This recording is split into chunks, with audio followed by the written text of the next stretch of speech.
Il est midi, heure de Montréal. Alors, vous êtes à l'émission Ligne Directe. Aujourd'hui, à l'émission, nous allons parler d'un projet de loi controversé ici au Canada sur la question de la criminalité.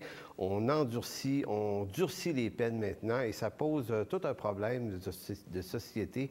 Donc, on va discuter de ça avec notre principal chroniqueur, Jeffrey Lorrain.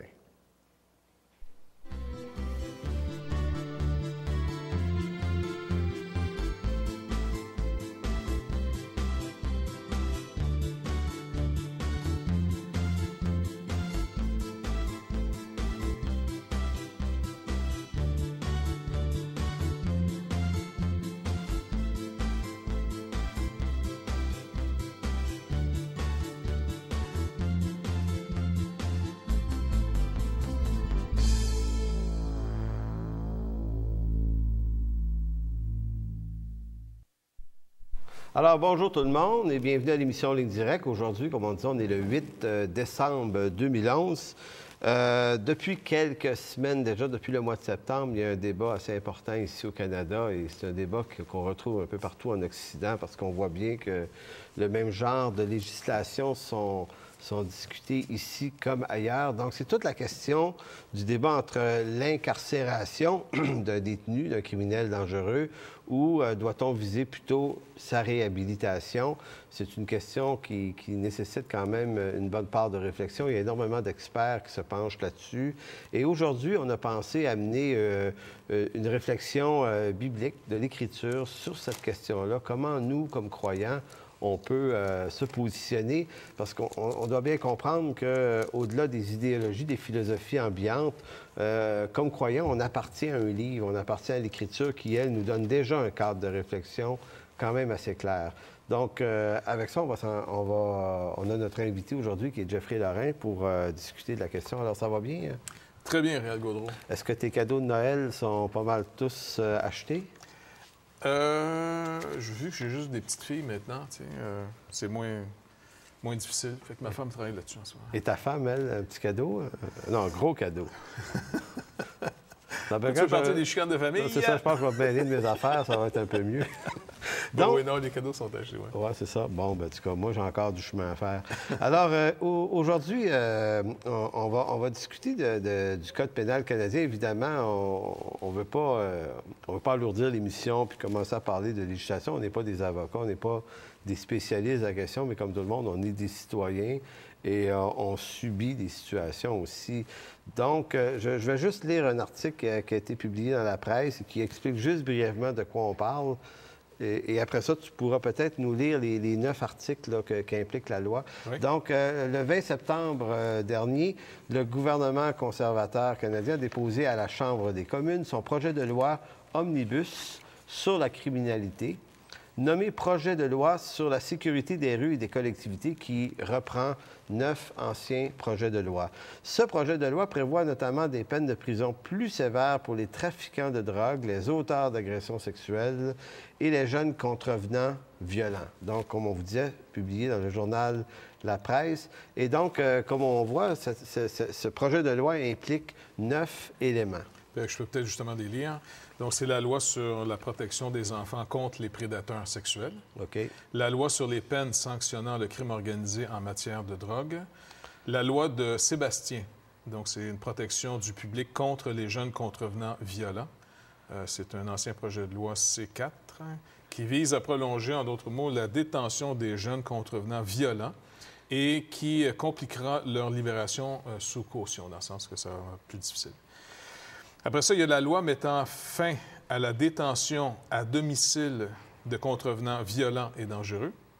La loi supprimant la liberté anticipée des délinquants et accroissant leur responsabilité. La loi supprimant l'admissibilité à la réhabilitation pour des crimes graves. La loi visant à assurer la sécurité des Canadiens. Et la loi sur la justice pour les victimes d'actes de terrorisme.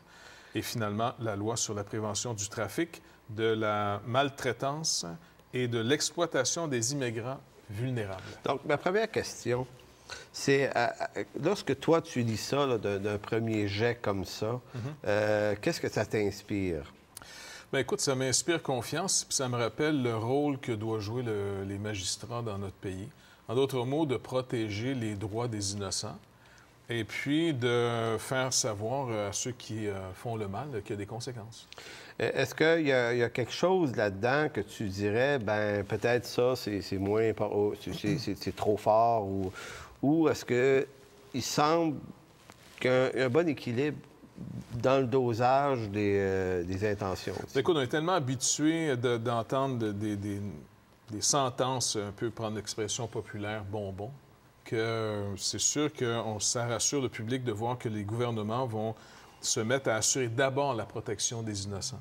Okay. Hier, justement, aux informations, j'entendais une femme qui se plaint que son fils qui a été assassiné il y a 2 ans maintenant, je crois. Son criminel, celui qui, en tout cas, le criminel présumé là, de son fils, est toujours finalement libre, va passer les Noëls chez eux, puis ainsi de suite. Ouais. Donc, elle se plaint et en plus, elle réalise qu'elle ne peut pas avoir d'aide. Lui, le petit gars, par contre, qui a tué, a eu beaucoup d'aide parce qu'on a beaucoup investi dans essayer de réhabiliter. C'est pas nécessairement une mauvaise chose parce qu'on est pour essayer de réhabiliter les gens. Par contre, quand c'est au détriment, parce que si tu as un budget de 100 $, puis on dit, écoute, on n'a plus d'argent pour les victimes parce qu'on a décidé de mettre l'argent sur les agresseurs, c'est peut-être là que le système est déséquilibré. On devrait d'abord s'occuper des victimes et s'il reste de l'argent, on s'occuperait des agresseurs. Mais je sais que c'est une question économique. Malheureusement, c'est toujours des questions économiques. Hier, et j'ai pas le détail hier de ce que je vais te dire là, mais hier, le monsieur Boisvenu, qui est sénateur à Ottawa, a soulevé une idée et puis une ironie, sans doute. C'est que hier, au Québec, le Parlement de Québec a mis en place une loi aussi sur la protection des animaux. Et là, il endurcit les peines sur les contrevenants qui vont faire mal au toutou. Ben, en réalité, on est aussi d'accord. Et M. Boisvenu dit ceci. Il dit, ce qui est étonnant, c'est qu'à la conférence de presse, il y avait beaucoup de journalistes qui étaient là puis qui ont applaudi. Tout le monde est d'accord en disant, oui, les gens qui vont faire mal aux pitous, là, puis aux chiens, puis aux chats, là, oui, il faut avoir des peines immensément plus sévères. Et il terminait sa déclaration en disant, et pourtant, ces mêmes gens, ces mêmes journalistes, lorsqu'il s'agit de protection d'humains, là, on monte aux barricades. Bien, ça montre un peu des fois la puissance de la philosophie ou encore une fois de la propagande. On est nourri de je ne sais pas quoi en ce moment dans notre idée, mais c'est vrai que les gens valent moins qu'un chien. En passant, je suis entièrement d'accord avec, puis je suis content de voir que les gens vont intervenir pour la protection des animaux, parce qu'on n'est pas pour l'agression envers qui que ce soit, point final. Ouais. Mais si on le fait pour les animaux, puis on fait bien, à plus forte raison, me semble, à plus forte raison, tu le fais pour les citoyens, pour les humains. Mais c'en est aberrant. C'est incroyable. Il y a quelque chose qui ne va pas, là. Ça ne tourne pas rond.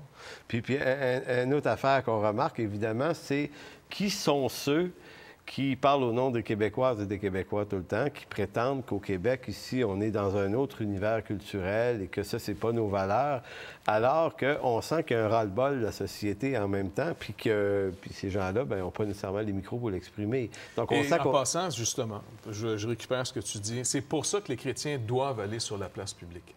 C'est pour ça que les chrétiens, les gens qui réfléchissent aussi à partir des Écritures, doivent reprendre leur place par les médias à la place publique. Il faut parler.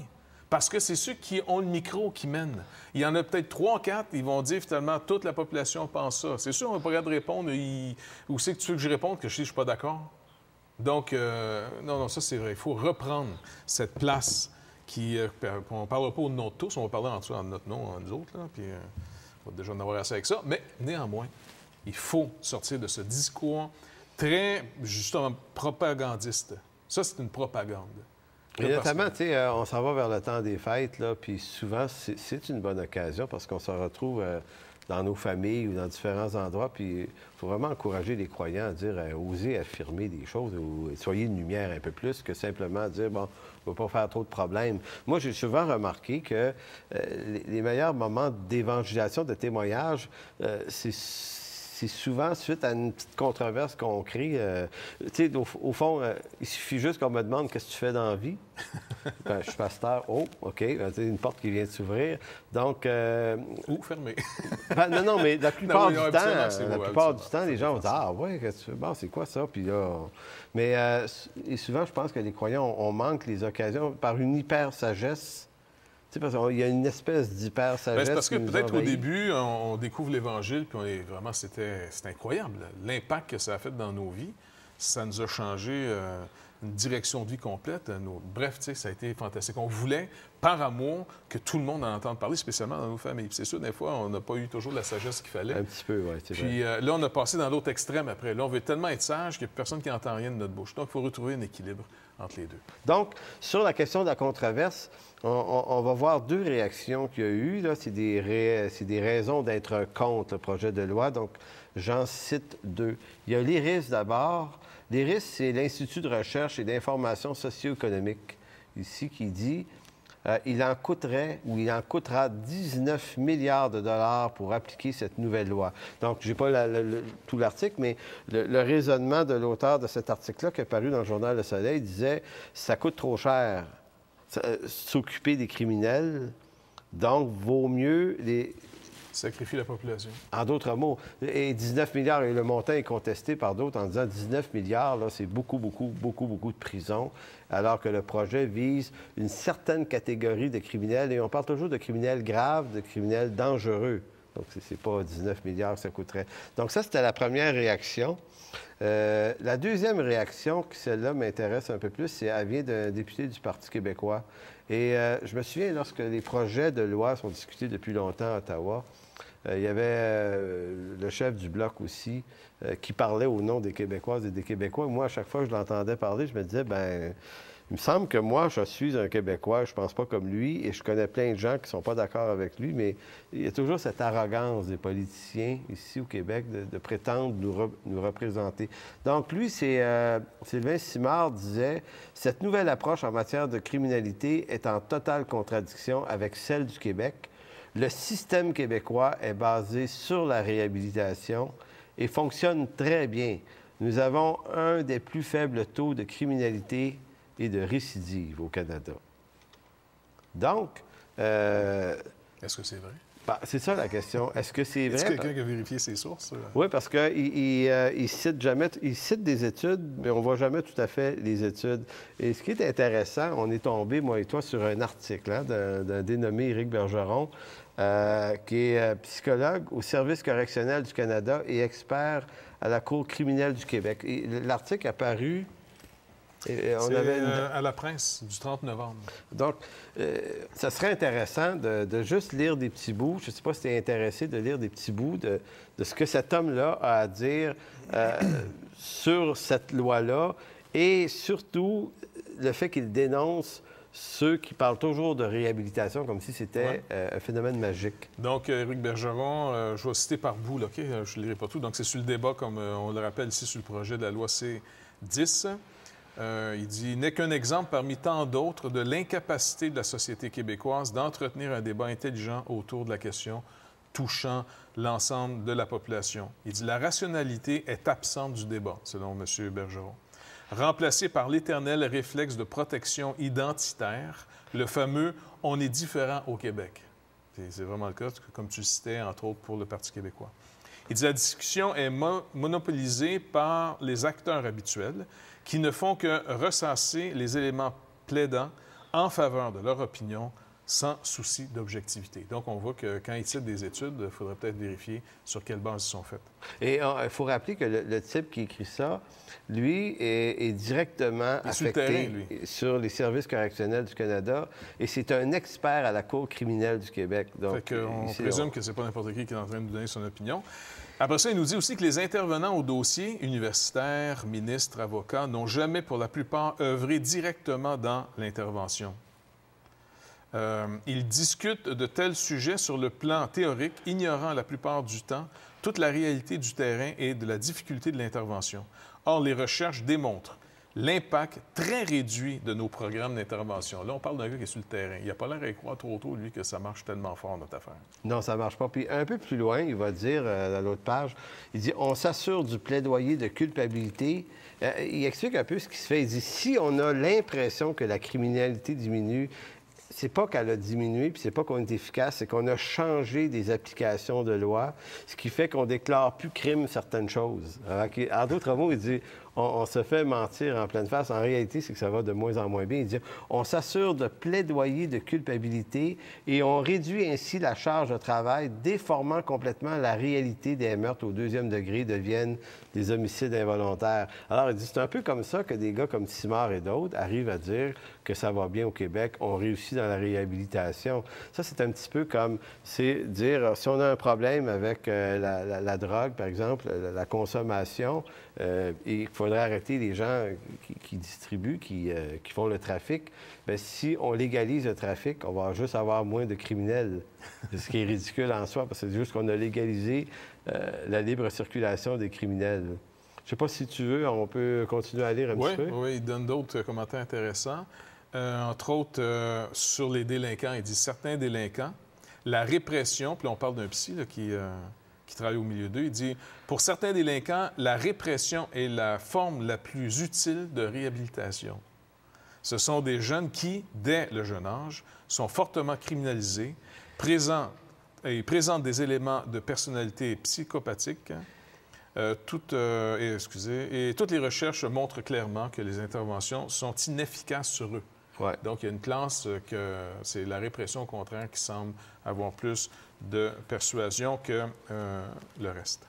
Donc, après ça, il va dire, dans de tels cas, les peines bonbons qu'on leur donne au début de la carrière sont non seulement inefficaces, mais elles représentent des renforcements à leur délinquance. C'est spécial. Ouais.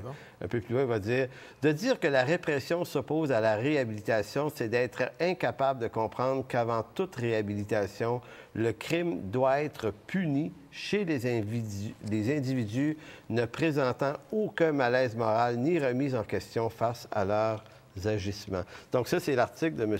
Éric Bergeron. Si vous voulez le trouver, vous allez trouver ça sur Internet là, très facilement. Et Éric Bergeron, qui est un spécialiste de toute la question. Donc, pour discuter plus précisément, parce qu'évidemment, on ne veut pas alourdir l'émission avec un sujet de cette nature-là, on n'est pas des experts, mais on aimerait, après la pause, aller dans des définitions de plus en plus vers l'écriture pour essayer de comprendre quel type de réflexion, nous, on peut avoir sur ce genre de sujet.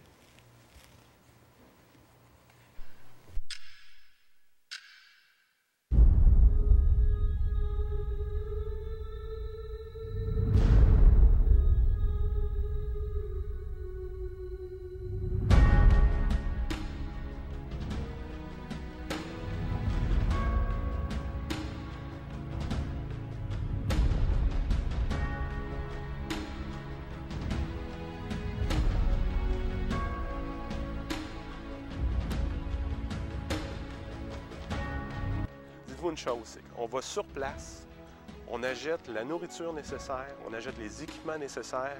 Il n'y a pas d'intermédiaire entre le moment où vous donnez votre argent et le soulagement de la pauvreté. Il n'y a que nous qui s'occupons de ça de A à Z.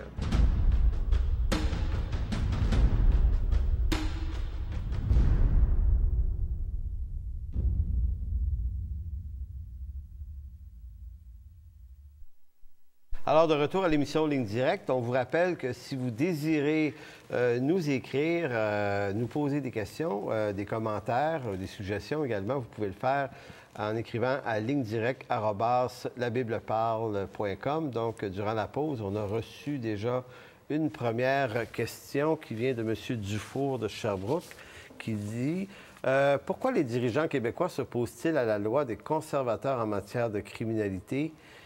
Et ils nous disent que le peuple est contre, alors que les sondages démontrent le contraire. De même, dans plusieurs domaines, le gouvernement nous laisse entendre souvent qu'il parle en notre nom, alors que dans la réalité, c'est le contraire. Est-ce que cela est de la propagande? Parce qu'on a parlé de propagande dans les dernières émissions. Bon, en tout cas, c'est d'utiliser finalement leur pouvoir de communication, le haut du pavé, pour faire passer leur idée comme étant l'idée générale. Vu qu'on est dans une démocratie, bien, de dire on parle au nom de tous, puis tous sont d'accord, c'est un peu faire un abus de pouvoir. Fait que je serais vraiment d'accord avec M. Dufour. Oui, je le classerais dans de la propagande. Parce que ça fait agir les gens qui ne sont pas d'accord. Ça joue sur un genre de loi psychologique, là, une loi qui veut que je ne veux pas être un peu à part. Là, je marche dans le groupe. Puis il faut préciser que ici, pour nous, c'est pas une question d'appui à un parti politique en particulier. On appuie des idées ici. Hein, ah oui, peu importe qui les donne, si sont bonnes, sont bonnes. Oui, parce que tu vois, il y a quelques années de ça, sur la question de l'avortement, et ça, c'est en particulier quand j'étais à l'université, on avait l'impression que tout le monde était pour l'avortement. Puis parce que le discours est un peu de la même propagande, il faut être pour, puis être contre, c'est être un peu arriéré. Et je me rendais compte qu'au fond, quand tu t'assois avec des gens tout seul, là, la plupart du temps, là, plus tu jases la question, est-ce que ça a du bon sens de régler par la mort une grossesse? Tu viens de mentionner quelque chose de très intéressant. Je reviens à, justement à mon ami... Ellul. Oui. Jacques. Ben, c'est ton ami. Au ciel... Au ciel, on va être des amis. Jacques Ellul, justement, dans son livre sur la propagande, je pense qu'on peut voir ici le titre là, de la propagande, c'est aux Économiens. Là, tu peux le montrer. Voilà. C'est vraiment un livre intéressant. Jacques Ellul, d'abord, c'est quelqu'un d'intéressant. Des fois, il est un petit peu libéral, ses écritures, mais en général, il apporte un point de vue à faire réfléchir. Et comme il nous dit, puis je rappelle juste certains points qu'on avait dit sur la propagande, parce que tu nommes un point intéressant. D'abord, qu'est-ce que la propagande vise? Goebbels, donc c'était vraiment le gars qui mettait en action, on pourrait dire, toute la propagande nazie de l'époque. Ouais. Il dit, nous ne parlons pas pour dire quelque chose, mais pour obtenir un certain effet. Et puis après ça, il cite un autre auteur, Bartlett, qui rappelle que le but de la propagande est d'obtenir des résultats d'action et non de développer la compréhension politique des événements.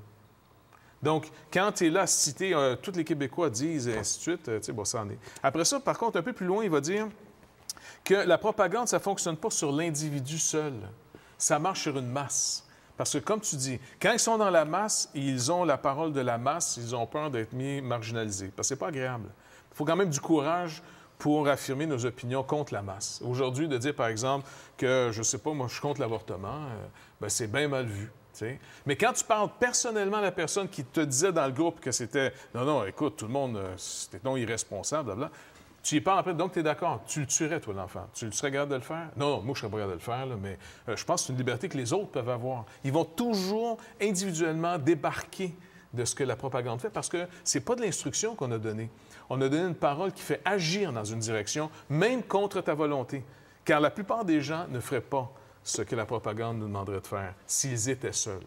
Donc, la propagande, c'est une approche d'intimidation. Sur une population. Ouais, sur une population. Et puis, il y a des temps plus faciles que d'autres. Ouais. Par exemple, le nazi a eu des bonnes opportunités. C'était un peu dans la philosophie de la fin du siècle. La fin du 19e, c'était comme un temps de déprime. Les gens ont été désabusés de ce qu'ils visaient, autant en religion qu'en philosophie qu'en politique. Et là, ça a mis une population très vulnérable à la propagande, comme en ce moment en passant. Notre population, en ce moment, en Occident, est très vulnérable à la propagande. Donc, parlant de propagande, on va citer deux cas. OK? Deux affaires qui sont arrivées dernièrement. Chez nous, au Québec, c'était l'affaire du docteur Guy Turcotte. Et c'est en Norvège. Pour un peu mettre dans le contexte, justement. Ouais, oui, je vais y revenir. Puis l'autre affaire, c'est l'affaire d'Anders Behring Breivik. Lui, c'est en Norvège. Donc, le 22 juillet, il a tué 76 personnes de sang-froid.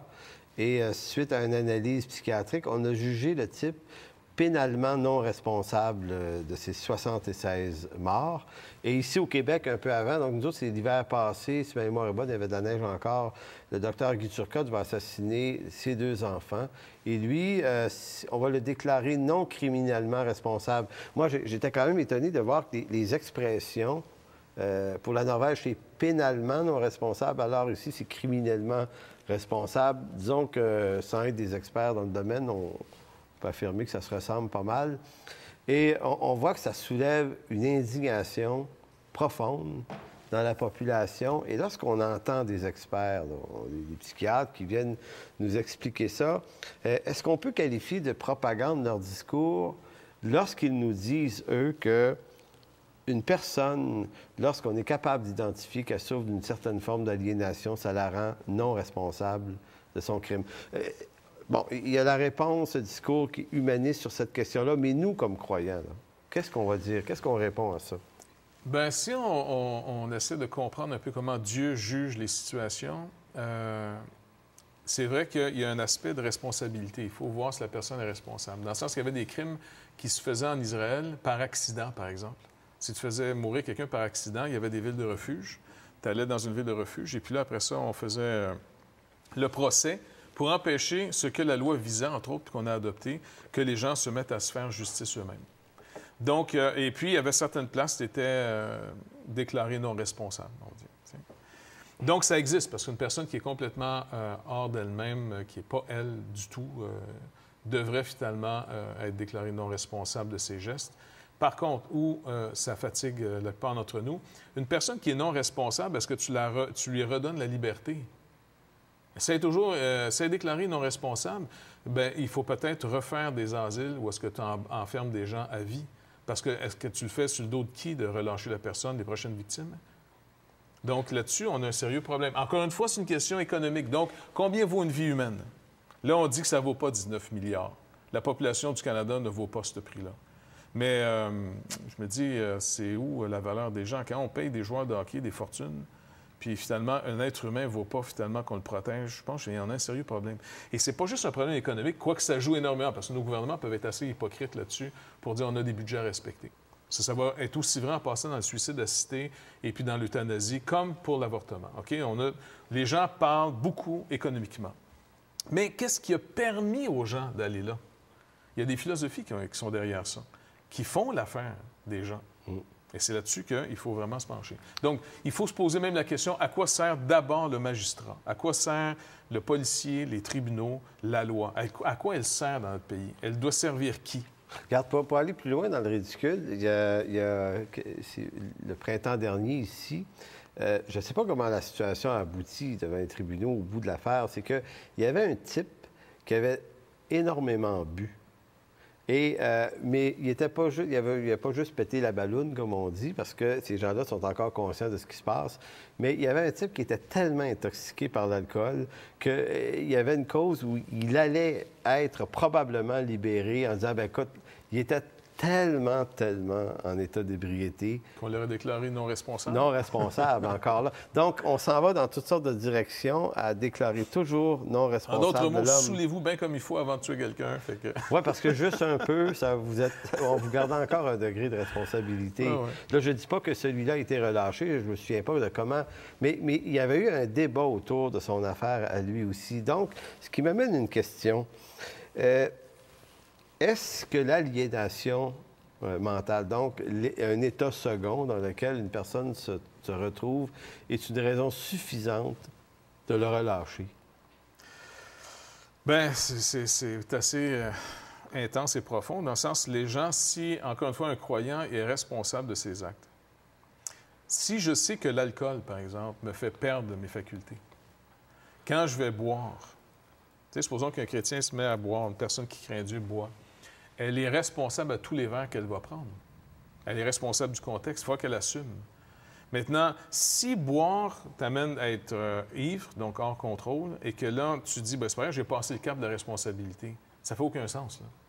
On n'encourage pas une culture de personnes responsables. Au contraire, on encourage les gens à devenir irresponsables, immatures, rester des enfants. L'État sera l'adulte. Donc, mais si on reprend le même raisonnement, donc un type comme celui que M. Breivik, qui a tué 76 personnes, lui-ci, comme l'alcoolique, a commencé par un processus qui l'a amené à ce délire. Oui, c'est sûr. Donc, en d'autres mots, on ne veut plus juger les délires parce que moi, je me disais, là, une personne qui tue, forcément, est toujours dans un certain état second. Écoute, une personne, normalement, c'est assez difficile de tuer quelqu'un. Il faut avoir passé quelques étapes dans sa tête pour être capable de se rendre à poser le geste. Donc, si on suit ce genre d'affaires-là, on risque d'aboutir à peu près, dans tous les cas, absurde, le coupable. Et là, on est en train de tout orienter vers la protection du criminel et non pas la protection des victimes. Hier, comme je le rappelais, une femme se plaignait finalement à la télévision que son fils avait été assassiné et que le présumé coupable, finalement, est toujours en liberté. Et puis, finalement, lui, il a eu beaucoup de soins. est accompagnée. Elle a eu quasiment aucun secours. Il n'y a rien pour les victimes quasiment. Ça en est aberrant. Même si on dit qu'on a des budgets, on ne les publicise pas. Mais dès que quelqu'un est coupable, il est déjà pris en charge. Puis je sais qu'il y a des bonnes intentions d'essayer de rétablir les gens. Je ne veux pas dénigrer qu'on essaye de réparer les choses. On essaye de soigner. On essaye de produire une société meilleure. Mais est-ce qu'on ne peut pas, des fois, s'arrêter pour évaluer si nos moyens sont bons puis atteignent leur but ou non, tu sais? N'importe qui fait un travail, il faut qu'il s'arrête à un moment donné pour voir, est-ce que j'atteins-tu mon but ou non? Si je n'atteins pas mon but, bien là, il y a quelque chose qui ne va pas. Et c'est un peu le combat que mène M. Boisvenu, au fond, c'est que lui se dit, les victimes là, et les familles des victimes qui ont besoin souvent d'être rencontrées, ont besoin de soins psychologiques par la suite de la perte d'un enfant, d'un parent. Eux ont à peu près rien, alors que le criminel, lui, se retrouve en prison, souvent dans des conditions favorables. Il reçoit des soins, il reçoit de l'aide, il reçoit tout ce qu'il a besoin.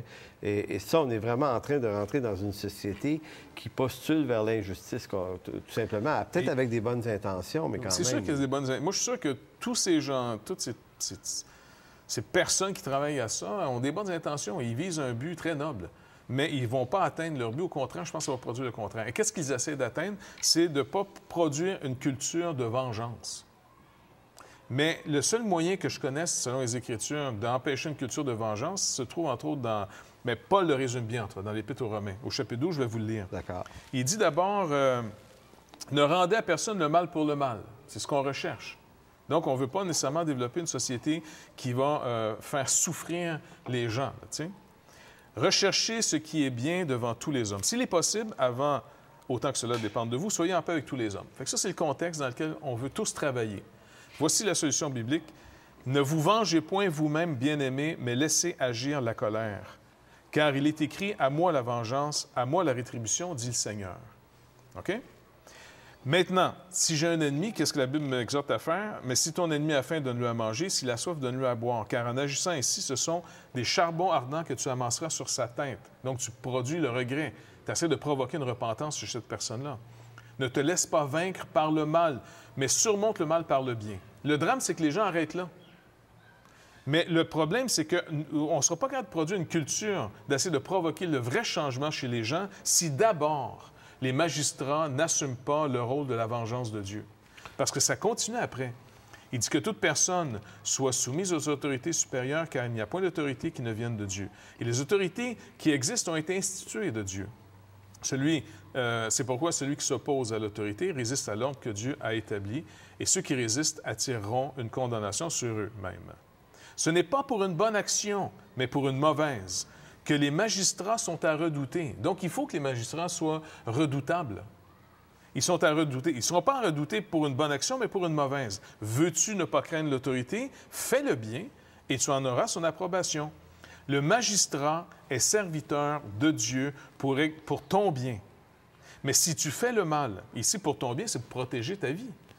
Donc, c'est ce qui fait que je peux me promener dans des rues de Montréal ou aller n'importe où. Et puis, au Québec, on est habituellement assez bien protégé. En général, mais ça s'effrite tranquillement, parce que même les policiers sont découragés de voir comment ça peut aboutir après ça dans les tribunaux. Quoique les juges, peut-être, sont en train de changer. Ils sont en train de recevoir le message en disant, les gars, mettez pas nos vies en danger parce que vous voulez jouer à des curés. Vous n'avez pas la bonne vocation. Si vous voulez des gens qui parlent finalement de rédemption pour aller réchapper les gens, lâchez les tribunaux, venez-vous-en finalement dans le ministère avec nous autres, puis on va prêcher l'Évangile. Mais toi, ton père a été policier toute sa vie. Il me semble l'avoir entendu parler une fois justement de ce problème que lorsque tu es policier, tu risques ta vie pour aller arrêter quelqu'un que tu sais qu'il va être relâché et ça créait toute une frustration, lui, dans sa vie. Exactement. Puis je me rappelle une fois d'avoir été au poste de police pour aller chercher quelqu'un qui avait fait du trouble, entre autres. T'sais. Et puis pendant que j'attendais qu'on libère la personne ou on puisse voir qu'est-ce qu'on était pour faire, je parlais avec le policier, le sergent qui était en charge de l'enquête. Et puis, vu que j'étais passant, il s'est ouvert. Il a commencé à me conter un peu sa vie. Il disait, pas d'entre nous, on se fait suivre quasiment par des psys parce qu'on est découragés. On se demande, nous, on risque nos vies. Pour attraper quelqu'un, ça ne donnera rien. Mon père me confirmait la même chose en disant, plus ça va, plus c'est quasiment une farce. Les gens disaient, attends, moi, je vais donner ma vie pour un tribunal, finalement, qui va le relâcher pour quasiment rien. Ça n'a pas de sens. Donc, si on veut être un magistrat, si on veut aller dans cette direction, il faut être des représentants de la loi. Maintenant, Dieu a un autre bras qui s'appelle l'Église. Et c'est là que l'Église doit jouer son rôle à nouveau. C'est là qu'on doit travailler. Fait qu'il y a une partie de la société. Si on veut mettre l'Église dehors, puis on s'est donné les travailleurs sociaux, et ainsi de suite, il n'y a pas de problème. Mais de l'autre côté, c'est deux choses séparées. Il faut que la loi soit la loi, mais que la grâce, après, soit la grâce. Même dans nos églises, si on fait la confusion de diminuer la loi en pensant que c'est ça la grâce, on n'est pas dans une église qui enseigne comme il faut la parole de Dieu. La grâce n'a jamais diminué les ordonnances de Dieu ni la demande de Dieu. Et l'aide de réhabilitation ne devrait pas être au détriment des lois. Sinon, ça ne fait aucun sens. Pourquoi je vais être réhabilité si pour moi, finalement, vendre de la drogue, c'est bien plus rentable que... Puis j'ai moins de conséquences. Tu sais, tu diminues les conséquences. Je fais, je sais pas moi... imagine un jeune fait 100 000 par année à vendre de la drogue. Le réhabiliter, ça va être quoi? Tu essaies de convaincre le jeune d'aller travailler, finalement, à 10 $ de l'heure. Oui, ça marche. Avec un patron. Mais écoute, je dis, si les conséquences sont pas assez grandes, le gars va dire, écoute, pas de problème, je paierai mes amendes et puis je vais continuer à vendre ma dope. Mais de toute façon, dans l'article de M. Bergeron, c'était soulevé ce genre d'exemple-là aussi. Ah oui? Oui, c'est justement tout le problème, c'est qu'il dit, si le jeune n'est jamais amené, le jeune ou le criminel, disons le criminel n'est jamais amené à prendre conscience d'un mal grave qu'il a commis, bien, il n'est pas réhabilitable. Donc, lui, dans sa logique, relâche-le pas. C'est sûr qu'il va recommencer. Ben, c'est ça. Mais notre système est un système fondé sur le droit. Donc, on dit qu'après tant de pourcentage de sa sentence, le droit lui donne le droit de sortir. Donc, C'est de l'administration humaine que Dieu nous donne, puis il faut prier pour nos magistrats en passant. Ça fait partie des recommandations pour les croyants. On prie régulièrement, la Bible parle depuis des années, c'est une culture. On ouvre nos cultes, on ouvre souvent nos émissions, puis en passant, c'est peut-être une habitude qu'on va se refaire, si on se réimposer. J'ouvrais toujours les émissions de Ligne Directe à l'époque en priant d'abord pour les autorités civiles, ce que Paul nous dit dans 1 Timothée chapitre 2. Et puis, de là, de demander à Dieu qu'il leur donne la sagesse, parce qu'ils doivent gérer. Ils sont représentants de Dieu. Le magistrat est serviteur de Dieu pour ton bien. Ici, on parle de la personne normale. Ces magistrats-là travaillent pour nous, les gens ordinaires, normaux, qui vont acheter leur pain, qui travaillent, qui payent leurs impôts. Mais si tu fais le mal, crains, car ce n'est pas en vain qu'il porte l'épée, étant serviteur de Dieu pour exercer la vengeance et pour punir celui qui fait le mal. Donc, on a oublié que l'aspect de la loi ici, là, du magistrat, c'est de porter une épée. En passant, c'est pas pour sacrer quelqu'un, tu comprends, je te fais chevalier. Je veux dire, c'est vraiment, c'est oppressant ici. Ouais. Et puis, ils sont serviteurs de Dieu. Pourquoi? Parce que dans la première partie, pourquoi Dieu nous demande de ne pas se venger nous-mêmes, mais de laisser agir la colère? Dieu dit, c'est à moi d'exercer la justice et la colère. Elle est déléguée, entre autres, à cet aspect de l'activité humaine de magistrat. C'est pour ça qu'il faut prier pour eux. Qu'ils soient chrétiens en passant ou non, c'est secondaire. Il faut prier pour ces gens, qu'ils le sachent ou non, ils sont serviteurs de Dieu pour faire un ministère particulier. Protéger les droits de ceux qui font le bien et de manifester la vengeance et de punir ceux qui font le mal. Au fond, là, le rôle, c'est la protection civile. Oui. Avant tout, là, c'est ça qui doit être visé, protéger les citoyens. S'il y a des possibilités de réhabilitation, ça devrait être secondaire. Après, d'abord, c'est assuré de bien protéger les citoyens. Et si on peut réhabiliter des gens, bien, c'est certain, pourquoi pas? Sûr, bien oui, c'est sûr. Donc, on doit aller vers la pause maintenant, l'émission Ligne Directe, et on vous revient juste après. On va continuer sur ce sujet. Si vous avez des questions, vous pouvez nous écrire à lignedirecte@labibleparle.com.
Alors, de retour à l'émission Ligne Directe avec Jeffrey Lorrain, nous sommes toujours en discussion autour de toute cette question, cette controverse sur la question de la justice, comment être juste dans une société moderne comme la nôtre. Donc, juste avant, tu lisais dans le texte de l'Épître aux Romains que le magistrat est là pour exercer la vengeance.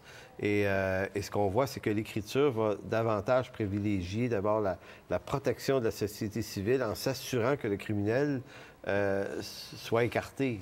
Soit découragé, en tout cas, que ça passe le message à tous de ne pas s'engager dans ce chemin du mal. Et aussi, il ne faut pas oublier que les magistrats doivent exercer cette vengeance, parce que si ce n'est pas eux qui l'exercent, on va tomber dans le panneau qu'on essaie d'empêcher d'arriver dans notre société. Les gens vont commencer à se faire justice eux-mêmes. Et là, ça va être dangereux. Et l'importance de la grâce ici est que la grâce est cet outil de Dieu qui restaure le criminel, en tout cas le pécheur, mais toujours sur la base de la reconnaissance de sa faute. Autrement, il n'y a rien qui se fait. Exactement. Et puis, il est toujours vivant, c'est un prédicateur hollandais, le père de Pasteur Velman qui vient à notre église. C'est un prêcheur, finalement, réformé, très... qui vise vraiment à voir si Dieu t'accorde la repentance. Il veut voir. Pas le regret seulement, la repentance. Il prêche souvent en prison. Puis dans plusieurs prisons du monde, il a été prêché à plusieurs reprises. Et il dit régulièrement, beaucoup de prisonniers viennent l'écouter. Et souvent, s'il y a un appel, beaucoup de gens vont dire, moi, j'accepte le Seigneur. Fait que là, il dit, parfait, vous avez donc reçu le don de la grâce de Dieu? Ah oui, oui, pasteur, oui.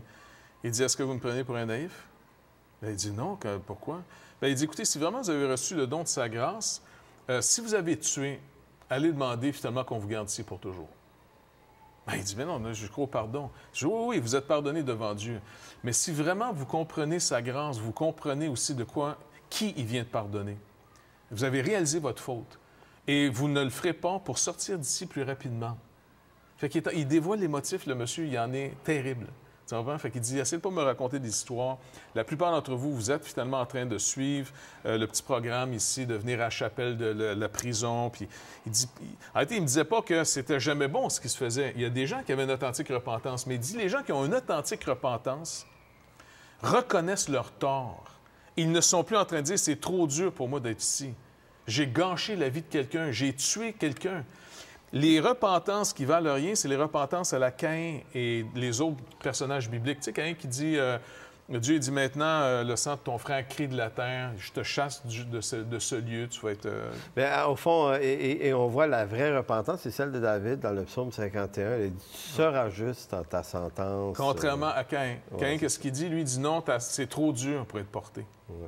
Donc, tant que je trouve ça trop dur pour être porté, j'ai pas connu la faute comme je dois la connaître. En d'autres mots, si je crois avoir reçu le pardon et je suis pas dans une hyper-reconnaissance envers Dieu, eh bien, je suis simplement quelqu'un qui regrette les conséquences que ça a données, mais j'ai pas regretté quasiment ce que j'ai fait. Donc, ça explique pourquoi la réhabilitation fonctionne très peu, comme le dit M. Éric Bergeron, parce que les gens... Parce que si on se fie à leurs études à eux, c'est eux qui sont sur le terrain. S'il dit s'il n'y a pas de repentance et de reconnaissance de la faute, c'est pas possible. Et ce qui est intéressant, c'est de voir que même la raison humaine, dans ses recherches, aboutit au même constat que l'Écriture. Tu dois reconnaître ta faute. Oui, puis c'est une manière très pédagogique aussi de savoir que durant cette vie, si je n'ai pas des conséquences du mal que je fais, je peux facilement tomber dans le panneau qu'il n'y en aura jamais de conséquences de ce que je fais. Pourtant, le Seigneur Jésus-Christ nous rappelle qu'à moins que lui ait payé pour nous, et quelqu'un va payer, la justice va nous atteindre. Tous les hommes vont rendre compte de tout ce qu'ils ont fait, de tout ce qu'ils ont été, de tout ce qu'ils ont dit. Et le Seigneur Jésus-Christ n'a jamais épargné sa génération de dire, il y a des conséquences à ce que vous avez fait, vous ne pouvez pas les échapper. Et c'est pour ça que lui, pour racheter quelqu'un, il a dû prendre sa dette. Le salaire du péché, c'est la mort. Maintenant, si quelqu'un refuse Jésus-Christ comme son Seigneur et Sauveur, qu'il soit certain, selon la Bible, selon la parole de Dieu, qu'il va rencontrer un juge, Dieu. Ça m'amène à une question imprévue comme ça. Oh. OK. Au fond, là, beaucoup de parents se retrouvent éventuellement avec des jeunes qui vont développer des problèmes de délinquance et le parent se retrouve au dépourvu. Qu'est-ce qu'on pourrait donner comme conseil à des parents dont les enfants sont encore tout petits pour éviter que l'enfant développe ce type de réflexe à la criminalité et qu'il n'y ait pas ce réflexe à la grâce et à la repentance? Il s'est passé quelque chose, il a manqué quelque chose dans l'éducation, non? Oui, si on traite l'enfant trop selon un principe de non-conséquence qu'on appellerait grâce, parce que c'est trop souvent, ça devient quasiment synonyme pour les gens. Moi, je suis gracieux avec mes enfants. Oui, c'est très bien, mais la grâce de quoi? Est-ce qu'ils sont conscients de quelle grâce, quelles conséquences qu'ils devaient subir? Maintenant, je pense que le principe de l'éducation, il est dans l'aspect légal, si on peut dire. Quand je vais à l'école, je ne vais pas à l'école pour apprendre la grâce. Quand je vais à l'école, je vais à l'école pour apprendre la loi. Je vais apprendre ce qu'on attend de moi. Mon éducation doit m'éduquer d'abord et avant tout ce qu'on attend de moi, ce que Dieu attend de moi. Maintenant, avec le temps, je vais m'apercevoir que je suis de moins en... Je vais réaliser de plus en plus que je ne suis pas capable d'atteindre cet idéal de ce qu'on attend de moi. Et c'est alors que cette loi, comme un pédagogue, m'amènera à la véritable grâce de Jésus-Christ. Mais je n'aurai jamais abandonné pour autant la loi. Car quand je contemple la loi, ce qu'elle exige, je regarde ce que je suis normalement. Donc, l'enfant doit comprendre dès son jeune âge que des conséquences. Ben oui, sinon, est-ce qu'il va persévérer dans le bien s'il n'y a pas de conséquences à ce qu'il fait de mal? S'il n'y a pas de conséquences au mal que je fais, pourquoi il y a des conséquences au bien que je fais? Oui, tout à fait. On a une question, si tu veux bien, on va regarder. Hein. Une nouvelle question? Oui, on a supposément une question, c'est ce qu'on me dit. Est-ce qu'on a Elle s'en vient qu'elle dit. Elle s'en vient, donc on va attendre la question. Donc, je vais juste rappeler le passage encore sur lequel je base le point. Il dit ici, « Ne vous vengez point vous-même », verset 19. « Ne vous vengez point vous-même, bien-aimés, mais laissez agir la colère. » C'est le principe. Et deux, où cette colère agit, pas seulement dans l'éternité, quoique si les gens échappent cette justice ici-bas, ils ne pourront pas échapper celle de Dieu, ça c'est certain. Par contre, ici, dans notre système, dans les choses humaines que Dieu aussi approuve, le magistrat est le serviteur de Dieu, et c'est lui qui doit le faire, parce que lui, c'est une tierce personne. Il n'est pas impliqué émotivement directement. Il ne sombre pas dans la méchanceté de vengeance personnelle. Il va simplement administrer ce que la loi déclare. Donc, Mme Diane de Laval qui dit, parlant de conséquences, que pensez-vous des jeunes qui font du harcèlement à l'école? Tiens, voilà. Au point où ces personnes harcelées se suicident, quelles conséquences donne-t-on aux harceleurs? C'est très d'actualité encore une fois. Très d'actualité, oui. Et c'est quand même étonnant de voir que nos grands penseurs de la pédagogie ne sont pas en train de faire le constat que de plus en plus, c'est tellement intense aujourd'hui que les enfants se tuent d'être harcelés. Il y a toujours eu du harcèlement en passant. Tu as été à l'école, tu as dû te faire harceler. J'ai été à l'école, je me suis fait harceler, j'ai harcelé.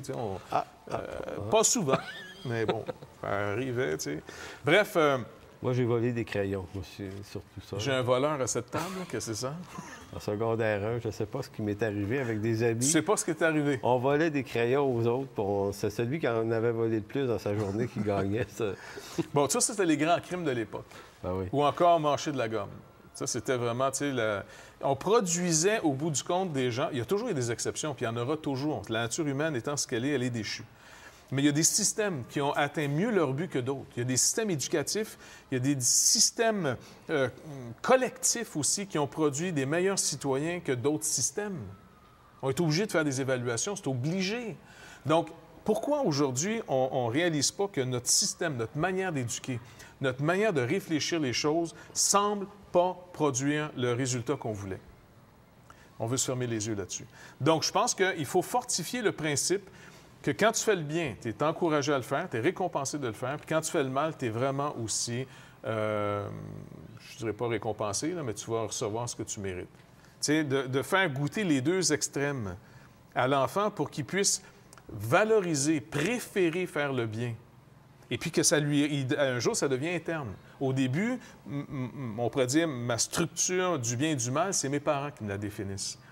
Mes parents ont des alliés, l'école, la communauté. Oui, mais là c'est un problème justement par rapport au harcèlement. D'un côté, il n'y a pas une crainte du corps professoral dans une école d'intervenir aussi parce que dès qu'ils font quelque chose, ils sont presque en danger eux-mêmes d'être sanctionnés. Les professeurs, on est dans un système là. C'est pour ça qu'il faut leur penser. Légalement, on a été trop loin. On est dans la culture du droit au détriment de nos responsabilités. Il faut corriger le tir. Si dans d'autres sociétés, c'est trop la responsabilité passée de droit, nous, on a passé dans l'autre extrême. Et ça produit des gens extrêmement violents. On a encore une question. On va voir. Que pensez-vous donc des humoristes qui usent de la moquerie? Gilles de Amkoui. Bien, M. Gilles, je pense que... Ça vient, c'est parce qu'il y a un commentaire qui a été vu sur Facebook cette semaine. C'est Laurent Paquin qui publie une petite vidéo dans laquelle il montre un peu sa frustration de la jeune fille qui s'est suicidée la semaine passée. Là, puis, évidemment, ça a atteint tout le Québec, là, cette histoire-là. Et lui, bon, se montre frustré, puis par des petits panneaux de papier, il donne son opinion. Puis, je ne sais pas si tu l'as vu, cette affaire-là. Non, j'ai pas vu. Et puis, bon, M. Paquin est très frustré. Et les commentaires que des gens ont faits, et moi, j'en ai fait un aussi, c'était à l'idée qu'OK, M. Paquin...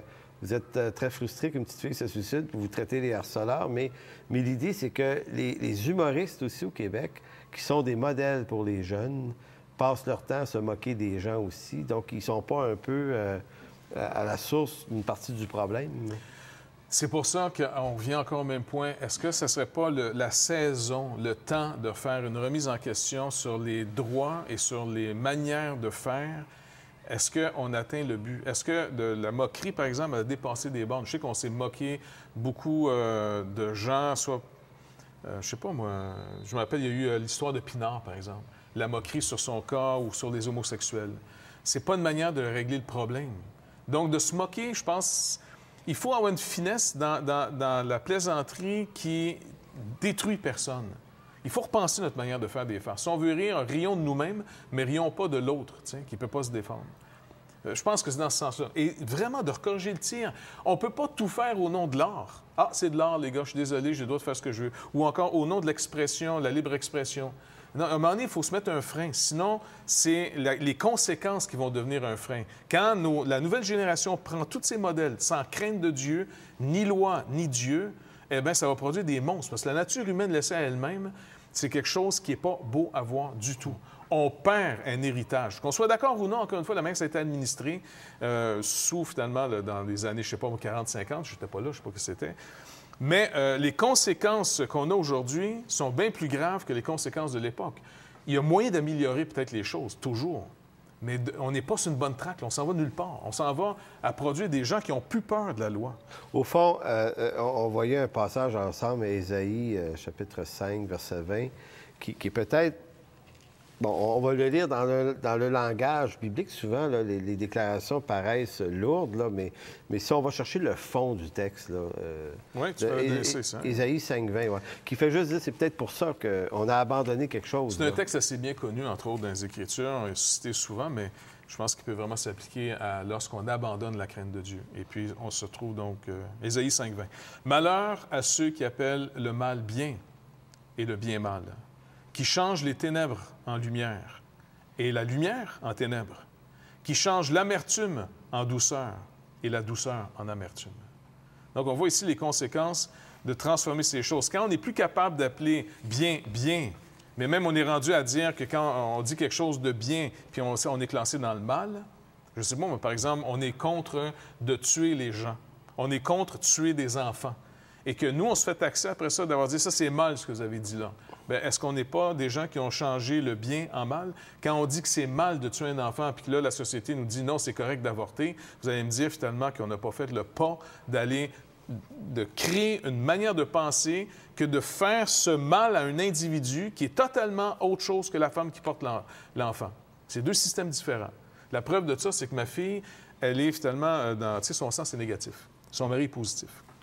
Donc, l'enfant qu'elle a, s'il est du même type qu'elle, comme négatif, bien, il n'y a pas de problème. Mais ça produit des anticorps si ton enfant est positif, toi, tu es négatif, on va dire. OK? Ouais. Il y a eu ça dans ma famille. Maintenant, ça prouve que l'enfant n'est pas le corps de la femme. J'ai tué quelqu'un, là, qui est en formation. Fait que bientôt, cette philosophie, elle va s'effondrer. Ça ne peut pas durer, c'est trop contre nature de tuer ses propres enfants au nom de l'économie. Dites-moi pas, finalement, c'est des viols sans arrêt. Là, je commence à... Ben non, c'est sûr. Mais tu vois, puis encore là, quand on parle de propagande, de manipulation, dans le milieu médical, on va changer les expressions. Donc, on ne parle plus d'un enfant. À naître, là, quand on parle d'une masse. C'est une dame qui me racontait ça, elle est enceinte, elle ne veut pas se faire avorter, mais elle dit, c'est étrange, elle dit, médecin, il me parle toujours de la masse que je porte en moi. Tu sais, il n'ose même pas appeler ça un bébé parce qu'au cas où on l'éliminerait, une masse, ben, ça paraît moins cruel. Donc, on va aller vers la pause et on revient juste après pour la finalité de l'émission.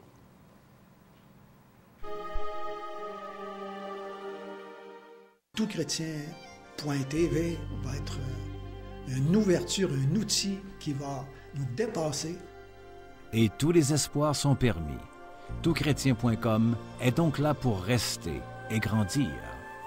Ce grand portail constitue en lui-même une plateforme unique d'études et d'échanges entre les chrétiens du Canada francophone et de la francophonie tout entière. Toutchrétien.com, un vecteur d'évangélisation unique au service de l'Église de Jésus-Christ. Pour les gens qui ont envie de vivre une relation avec Jésus-Christ, je crois que là, ils vont trouver quelque chose qui ressemble à leur temps et qui répond à des besoins de tous les membres de leur famille.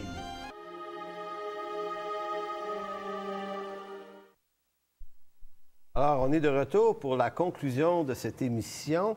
Alors, Jeff, comment on pourrait... encore là, moi, ce qui m'intéresse, c'est comment on peut rendre ça concret, parce que tu disais, bien, il faut changer le système, en fond, il faut le réformer, mais les gens qui nous écoutent vont dire, bien, moi, je n'ai pas le pouvoir. J'ai pas le pouvoir de changer, je ne suis pas un gouvernement, je ne sais rien de ça. Donc, au niveau où on se trouve, qu'est-ce qu'on peut faire?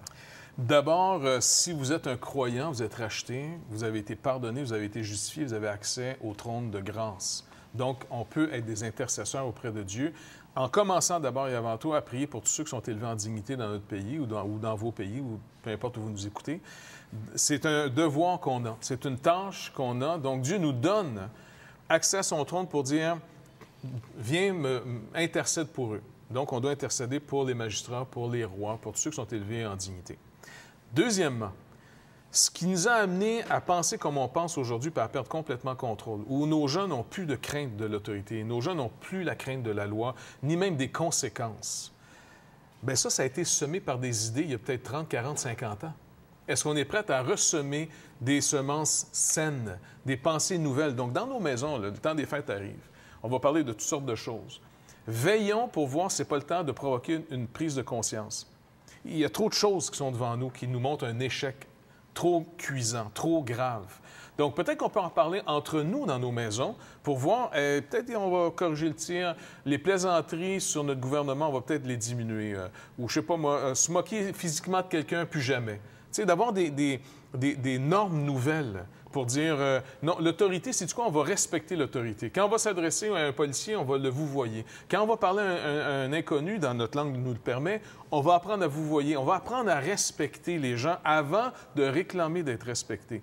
Si on commence à changer ça, si on persévère dans mieux faire, bien faire, surtout pour les croyants, de vous inspirer des Écritures, je suis sûr que, je ne sais pas si le Seigneur tarde à venir, dans 30-40 ans, on a peut-être mis aujourd'hui des semences dont la prochaine génération pourra avoir des profits. Nous, en ce moment, on récolte la fameuse révolution tranquille. Nous, on récolte en ce moment les fruits du peace and love, de la drogue, je m'appartiens qu'à moi-même, l'égocentricité totale. Tu sais, il n'y a pas une génération plus égocentrique. Puis il y a aussi, peut-être, sans doute, lorsqu'on a l'occasion d'occuper un peu plus l'espace public, là, puis d'oser parler, d'oser dire les choses. Si vous êtes dans les médias, bien, est-ce que vous allez avoir assez de courage pour dire « Non, je ne suis pas d'accord. Moi, je suis croyant en Dieu, par exemple. » Est-ce que ceux qui sont croyants en Dieu et que vous avez la chance d'en parler, est-ce que vous allez vous définir comme croyant ou non?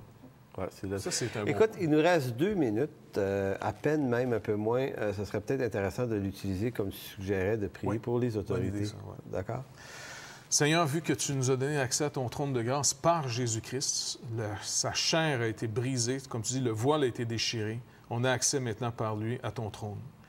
Et au nom de la justice de Jésus-Christ, au nom de celui qui a payé notre dette, nous te demandons, Seigneur Dieu, d'accorder de la sagesse, mais commençant d'abord par la crainte de toi, Seigneur Dieu, dans notre pays, dans nos gouvernements, chez le magistrat, chez les législateurs, chez ceux qui pensent les lois, dans nos universités, partout, Seigneur Dieu, que la crainte de ton nom revienne et que ce soit le début de la sagesse à nouveau dans notre pays. Fortifie ceux qui ont persévéré à te craindre, à marcher dans tes voies. Seigneur, bénis le bon conseil auprès des autorités, annule le mauvais conseil. Bénis ceux qui font le bien, Seigneur Dieu. Montre ton approbation sur ceux qui font le bien, désorganise et montre que le mal est stérile. Le mal même cause la mort. S'il vous plaît, Seigneur Dieu, bénis ceux qui font le bien et envoie des conséquences sur ceux qui font le mal pour qu'on puisse voir clair. Peut-être un temps exceptionnel à nouveau, mais qu'il puisse y avoir cette repentance, ce retour vers toi.